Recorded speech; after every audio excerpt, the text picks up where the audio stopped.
గోచార ఫలితాలు సంక్షిప్తంగా చెప్తాను.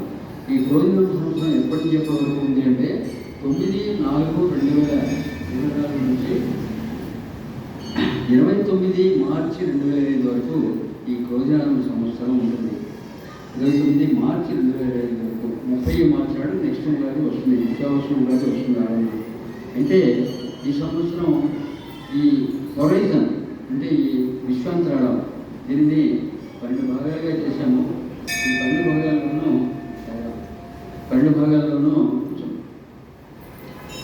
ఒక్కొక్క భాగము 30 డిగ్రీలు. అందువలన 12 రాశులు అంటారు. ఈ 12 రాశుల్లో మేషరాశి నుంచి మీనరాశి వరకు గ్రహచార ఫలితాలు మనం చెప్పుకుంటూ ఉంటాం. ఈ సంవత్సరం మేషరాశి అంటే అశ్వని, భరణి, కృత్తిక, మొదటి భాగం కలిసి మేషరాశి అవుతాయి. ఈ రాశి వారికి గురుగ్రహము 2వ ఇంట చాలా విశేషం. నేను ఇంతకుముందు చెప్పాను కదా 12 రాశులు ఉంటాయని. మేషం నుంచి 12 రాశులు మీనం వరకు 1, 2, 3 ఏ రాశి ఉంటే ఆ రాశి నుంచి లెక్కపెడుతూ ఉంటాం అన్నమాట. ఈ మేషరాశి నుంచి 2వ ఇంట గురువు చాలా విశేషం. అలాగే శని 11వ ఇంట ఇంకా విశేషం. రాహు 12లోను, కేతు 6లోను కూడా గ్రహ సంచారం ఉంది మేషరాశి వాళ్ళకి. గ్రహచారము చాలా అనుకూలంగా ఉంది ఈ సంవత్సరం మేషరాశి వాళ్ళకి. అందువలన మనం క్రికెట్లో చెప్పుకుంటాం మ్యాన్ ఆఫ్ ది మ్యాచ్. అలాగే ఈ రాశుల్లో అందరికంటే కూడా ఈ మేషరాశి వాళ్ళకి చాలా అనుకూలమైన గ్రహాలు ఎక్కువగా ఉన్నాయి ఈ సంవత్సరం. అలాగే ద్వితీయ స్థానంలో గురువు సంచారం చాలా విశేషం ఈ మేషరాశి వాళ్ళకి. దీనిని అభిలాష గురువు అని చెప్పుకుంటూ ఉంటాం. 2వ ఇంటి కనుక గురువు ఉంటే దీన్ని అభిలాష గురువు ఉంటారు. అభిలాష అంటే కోరిన కోరికలలో తీరుస్తూ ఉంటాడు గురువు. అదే మనకు కావాలి. అందువలన ఈ సంవత్సరం మేషరాశి వాళ్ళకి అంత అనుకూలమైనటువంటి కాలం. అనుకున్న పనులన్నీ కూడా అనుకూలంగా పూర్తవుతాయి. విద్యార్థులకు మంచి సమయం, వ్యాపారస్తులకు బాగుంటుంది, విపరీతమైన లాభాలు వస్తాయి. ఉద్యోగస్తులకు ఉన్నత స్థితి అంటే ప్రమోషన్ వస్తుంది. శనిగ్రహ రాశికి 11వ స్థానంలో ఉండడం మూలంగా వివాహములు కావాల్సిన వాళ్ళకి వివాహం జరగడము, అలాగే పెండింగ్లో ఉన్న పనులను కూడా పూర్తి అవ్వడం జరుగుతుంది ఈ మేషరాశి వారికి. కేతు గ్రహం 6వ ఇంట యజమానికి మంచి సుఖాన్ని ఇస్తాడు. అందువలన కేతు కూడా అనుకూలంగా ఉంది ఈ సంవత్సరం. ఒక రాహు మూడకు 12వ ఇంట్లో ఉన్నాడు, సామాన్యంగా ఉంది. క్రోధినామ సంవత్సరంలో ఈ రాశి వారికి మంచి అనుకూల కాలంగా చెప్పబడుతుంది. అందువలన మేము ఏం చెప్తామంటే make hay by the sun shines. దీపం ఉండగా ఇల్లు చక్కబెట్టుకోవాలి. అందువల్ల గ్రహాలు అనుకూలంగా ఉన్నాయి కాబట్టి మనం చేయవలసిన కార్యక్రమాలన్నీ కూడా చేసుకుంటే మంచిది అని చెప్తూ ఉంటాం ఈ మేషరాశి వారికి. మనకి డాక్టర్ గారు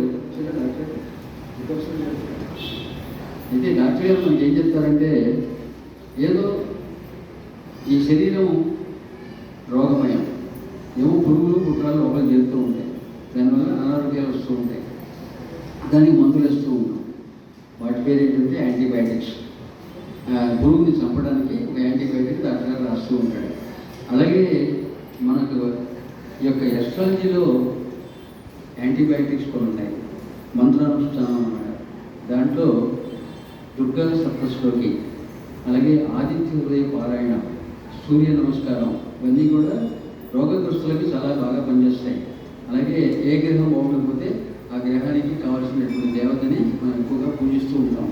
అందువల్ల రాహుకి దుర్గని ఎక్కువగా పూజిస్తాం. అలాగే కేతువుకి సూర్య నమస్కారం చేసుకుంటాం. గురువు గారికి నమ్మక పారాయణం చేసుకుంటూ ఉంటాం. శుక్రుడికి లక్ష్మీ పూజ చేసుకుంటూ ఉంటాం. ఏ గ్రహం బాగుండకపోతే ఆ గ్రహాన్ని చేసుకుంటూ ఉంటాం. రవికి ఆదిత్య ఉదయం చదువుకుంటూ ఉంటాం, సూర్య నమస్కారం చేసుకుంటాం. చంద్రుడికి దుర్గంటే ఇష్టం, అందువల్ల దుర్గా సప్తశ్లోకి కానీ ఇవన్నీ పారాయణ చేస్తాం. ఈ దుర్గా సప్తశ్లోకి అంటే ఏమిటి? మనకి దుర్గా సప్తశతి అని అంటే 700 శ్లోకాలు ఉంటాయి.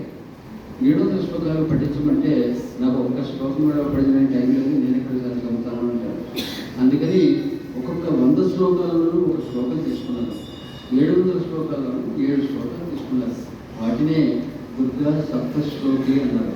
ఈ పారాయణ చేసుకుంటే చాలా మంచిది అబ్బాయి అని చెప్పారు. ప్రతిరోజు కూడా ఈ పారాయణ చేస్తే చాలా విశేషం అమ్మవారి యొక్క పారాయణం.